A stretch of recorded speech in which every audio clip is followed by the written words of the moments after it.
Kita beralih ke sorotan lainnya, Saudara. Brigjen Endar Priantoro diberhentikan dengan hormat dari jabatan Direktur Penyelidikan KPK.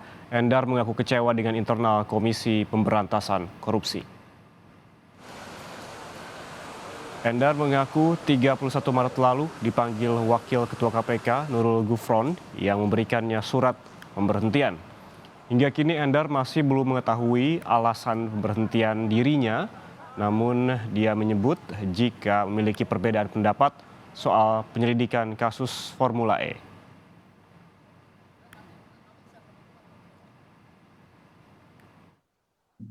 Nah, hal yang biasa juga sebenarnya bahwa di dalam forum ekspres itu ada berbagai pendapat, perbedaan pendapat dan lain-lain.